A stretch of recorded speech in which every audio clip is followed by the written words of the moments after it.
yang berkata bahwa sungguh Tuhan akan melepaskan engkau dari jerat penangkap burung, dari penyakit sampar yang busuk. Dan ayat-ayat selanjutnya yang berkata bahwa perjanjian Tuhan yang akan melindungi, menyembuhkan, membuka jalan. Itu menjadi bagian orang percaya. Tapi jangan lupa ayat yang pertama, karena itu yang akan terjadi ketika engkau tinggal lebih lama sedikit lagi bersama dengan Tuhan. Stay a little bit longer. Kemudian engkau akan mengalami perlindungan, mujizat, dan semua pertolongan Tuhan. Ada banyak orang menghafal ayat ini, hanya menghafal janjinya, tapi tidak ingat ayat yang pertama. Saudara harus berlindung dulu lebih lama sedikit, kemudian saudara mengalami mujizat. Saya mengalami Tuhan secara pribadi, berjalan puluhan tahun mengikut Tuhan. Proses demi proses saya lewati, tidak berhenti. Tapi saya sampai hari ini melihat keindahan daripada Tuhan. Tidak pernah ada orang yang kebal dari masalah. Tidak berhenti dari pertama saya ikut Tuhan, ditolak oleh keluarga, diusir, mengalami perlakuan yang tidak baik. Tapi saya tetap komitmen, decided to follow Jesus. Dan saya melihat janji Tuhan, orang tua saya dipulihkan, diselamatkan. Dan saya memberi hidup kepada Tuhan. Saya tinggalkan narkoba, tinggalkan kehidupan yang lalu, dan saya berjalan bersama dengan Tuhan. Dan di jalan saya tidak semua ada mujizat. Ada banyak doa yang tidak dijawab, tapi tangan Tuhan itu cukup buat saya.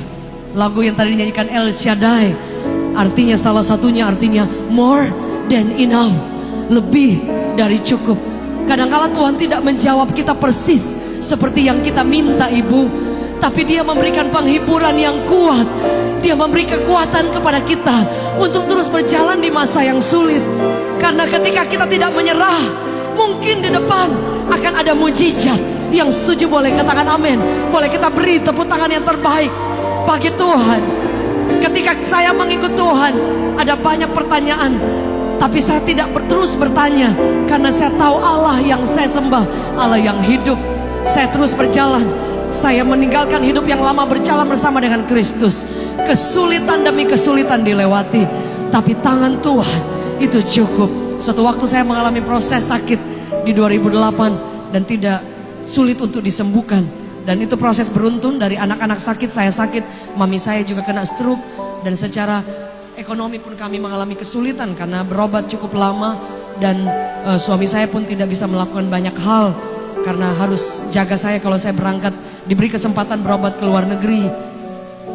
Dan suami saya harus menjaganya, dan buat kami sulit sekali, saudara. Dan siapa yang bisa menolong? Teman-teman, keluarga itu bisa menolong, tapi pertolongan mereka terbatas. Dan saya pun tidak berusaha untuk datang kepada orang dan meminta pertolongan. Yang saya lakukan, saya datang kepada menara perlindungan itu, menara kekuatan. Saya datang dengan air mata ke kaki Tuhan. Dokter boleh berkata yang lain. Di Cina dan di Singapura ada penyakit yang langka. Di dunia 108 orang. Dan saya mengidap dan komplikasi dan sulit. Siapa yang bisa menolong? Yang bisa menolong Tuhan. Tapi itu pun tergantung saya. Mau percaya, mau ditolong, mau datang kepada sumbernya, mau berlindung kepada tangan Allah yang hebat itu, atau tidak. Saya mengambil keputusan untuk datang kepada Tuhan. Dan saya berkata, Engkau alasan selama saya hidup. Jadi Tuhan sembuhkan saya atau tidak, saya akan tetap menjadikan Dia segala-galanya, alasan dasar untuk saya. Saya percaya mujizat tidak akan pernah jauh. Tapi jika Tuhan tidak buat mujizat pun, biar Tuhan sendiri yang menjadi mujizat buat saya. Saya akan terus mengikut Dia. Dengan bercucuran air mata di tengah jalan yang sulit, saya melewatinya, saudara. Di Cina dan Singapura, saya punya alasan untuk berhenti menceritakan tentang Yesus. Suami saya punya alasan untuk berhenti melayani. Tapi di Cina dan di Singapura, tidak berhenti kami mendoakan orang, tidak berhenti kami menguatkan orang, dan berkata bahwa Tuhan itu baik, Yesus itu segala-galanya. Dan di tengah kesulitan, dengan air mata bercucuran, ada satu lagu yang saya tulis. Yesus pegang erat tanganku,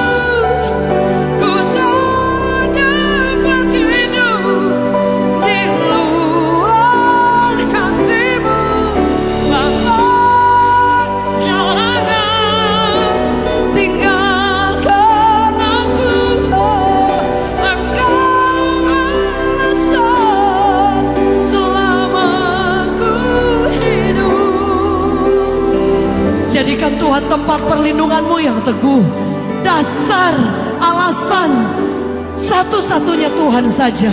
Dan saudara akan melihat mujizat tidak akan pernah jauh atas hidupmu. Yang percaya boleh katakan amin. Ketika saya tidak menyerah, sampai hari ini saya mengalami kesembuhan. Anak-anak saya sembuh, mami saya juga sembuh. Tuhan membuka jalan kepada kami. Yesus kita hebat. Yang setuju boleh katakan amin. Ada Allah yang hebat. Daud katakan, that I may see, berjumpa dengan Tuhan, dan dia melihat pertolongan Tuhan yang luar biasa, saudara. Ketika orang berjumpa dengan Tuhan, apa yang akan terjadi? Mazmur berkata seperti ini, orang yang dekat dengan sumbernya, merenungkan firman siang dan malam, engkau akan melihat hidup kita akan berbuah seperti pohon yang ditanam di tepi aliran air.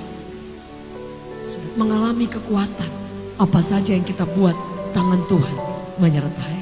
Kata berhasil dalam Alkitab yang ditulis di Mazmur 1 tidak berkata bahwa orang yang banyak uang, orang yang banyak harta, orang yang sukses. Tidak, saudara. Kata berhasil yang ditulis di sini yaitu dengan kata kafah, yang artinya menerobos keluar,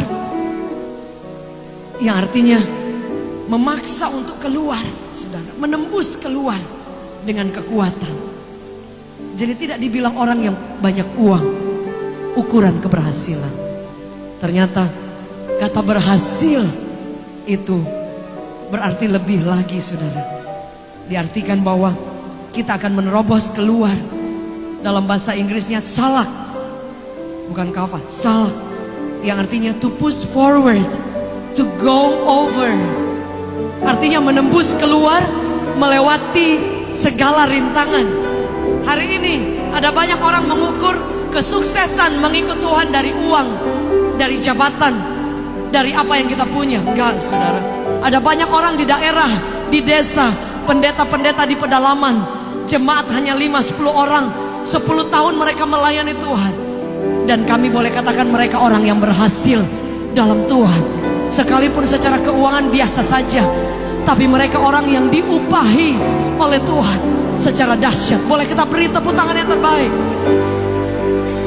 Kesuksesan dalam Tuhan yaitu ketika engkau tetap menembus keluar, melewati segala rintangan, dan engkau melihat pertolongan Tuhan.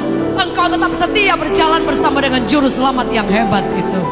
Dan firman Allah berkata, kita akan berbuah ketika engkau mendekat kepada Allah sumbernya. Dan yang terakhir apa yang dikatakan oleh Daud di Mazmur 27 tadi. Di situ dikatakan seperti ini, saudara. Dan aku akan memandang keindahan Tuhan, memandang kemurahan Tuhan, menyaksikan kemurahan dan kebaikan Tuhan. To behold the beauty of the Lord. Waktu saya sakit di Singapura, menjalani operasi di Cina.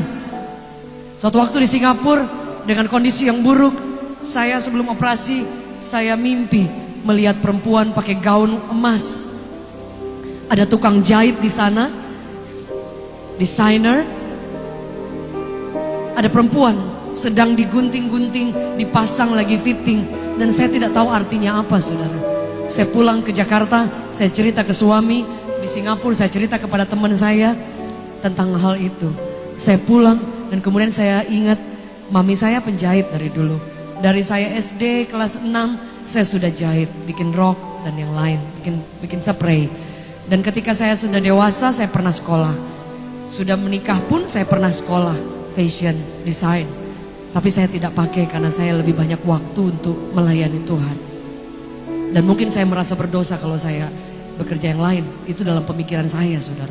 Padahal sebenarnya enggak, saudara.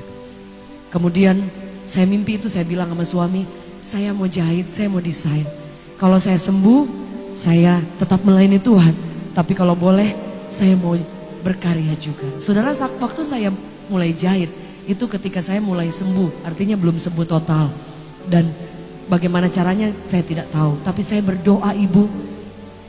Hari itu suami saya bahkan sampai jualan kue, jualan makanan. Karena ekonomi kami terjun bebas. Karena saya sakit, anak-anak sakit, dan mama saya sakit. Dan kami benar-benar ada di titik terendah.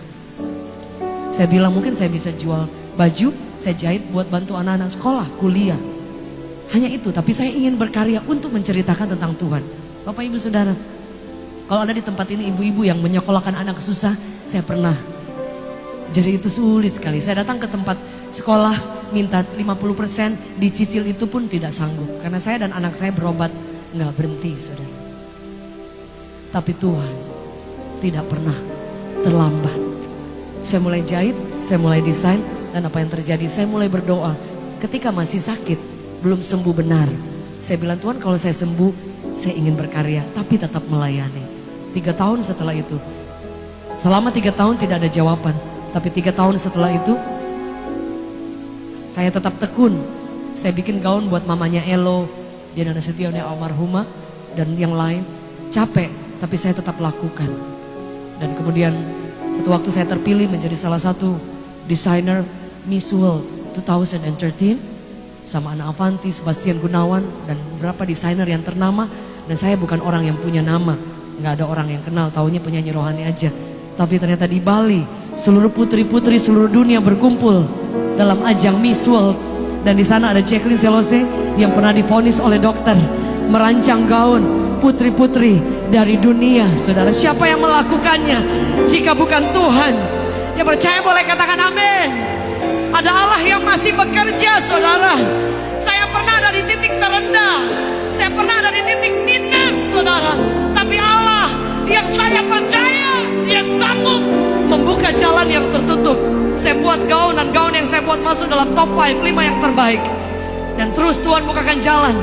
Beberapa tahun Putri Indonesia, saya buat gaun. Kemarin buat Keisha, buat Putri Indonesia, buat Felicia, buat Miss Grand International Ariska. Dan semuanya membuat saya kagum, terharu dengan air mata. Tuhan tidak pernah berdusta janjinya. Berapa di antara saudara hari ini engkau berpikir, saya dari keluarga biasa saja, keluarga sederhana, mau sekolahin anak susah, mau apa-apa juga susah. Saudara, kita punya Tuhan yang besar, kita punya Tuhan yang ajaib. Ketika Dia membuka jalan, engkau akan kagum. Ada berapa di tempat sini, anak muda, generasi muda, Anda hanya melihat yang jauh sematas yang Anda bisa lihat. Tapi pandang kepada Allah, Dia sanggup membuka jalan, Dia sanggup mengangkat Anda. Bawa kerinduan Anda hanya kepada Tuhan, dan Anda akan melihat, menyaksikan, to hold the beauty of the Lord, menyaksikan keindahan dan kemurahan Tuhan. Yang setuju boleh katakan amin. Boleh beri tepuk tangan yang terbaik.